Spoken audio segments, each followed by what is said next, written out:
Ngicela uAllah angivikele kusathane ongathandwa. Egameni lika Allah onomusa onesihawu.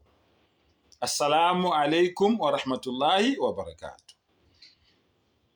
Musa ka Allah ube phezu kwenu nonke nezibusiso zakhe nokuthula kube phezu kwenu nonke.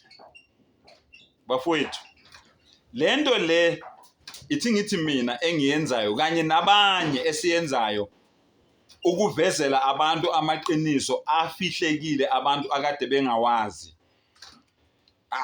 Akusukanga nje la emakhanda ethu. Sithunyiwe. Umdali uthumele izithunywa emhlabeni. Zafike zahafika, zawushiya umlayezo, zadlula, zase zishiya umlayezo ukuthi nina enisesekhona emhlabeni lo mlayezo akade siwulethile sesiwushiye emahlombeni nani udluliseni ngendlela esiwudlulisele kini ngakhona. Asizenzeli. Lalela. Asizenzeli ngiyaphinda futhi. Uyabona? Wena ozondayo kulungile ilungelo lakho. Wena ongisabisayo kulungile ilungelo lakho. Uyayibona? Kodwa mina ngizokutshela umlayezo njengoba ngiwuthunyiwe ukuthi ngiwudlulise unjengobunjalo. Awulalela.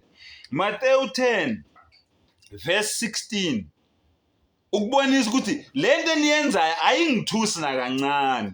Njengoba ningithuka ningibiza ngazo zonke inhlamba kulungile. Qhubekani ningithuke. Lalela.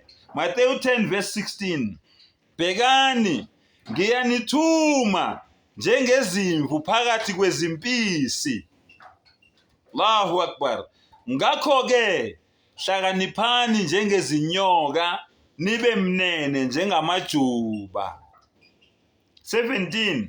Kepha xwayani abantu. Kukhulunywa ngawe wena ongizondayo, ngawe wena ongisongelayo, ngawe wena ongizingelayo mangabe uyangizingela. Angithi nisho njalo lapha kuma comment. Nithi la sohlangana khona kuyosindo zobaleka. Kusho nina.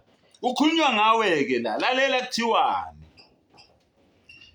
Kepha xwayani abantu ngokuba bayakunikhaphela. Emiphakathini banishaye emasinagogeni abo. Niyakumiswa nangaphambi kwababusi namakhosi ngenxa yami kube ngubufakazi. Allahu Akbar. Kubo nakwabezizwe.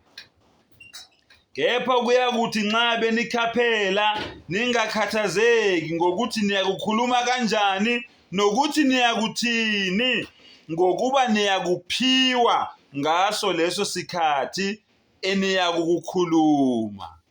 Allahu Akbar. Asizikhulumeli, siyaphiwa ngoba uAllah huye who is in control.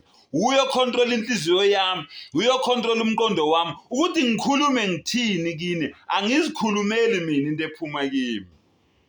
Allahu Akbar. La ilaha illallah. Thatha lento isikhathi sisekhona ayinabungozi. Mawungayithathi lento uzongikhumbula mhla ufika ethuneni. Lo omkhonzayo ngeke umbone mawufika lapha ethuneni. Wa akhiru dawana anilhamdulillahi rabbil alamin.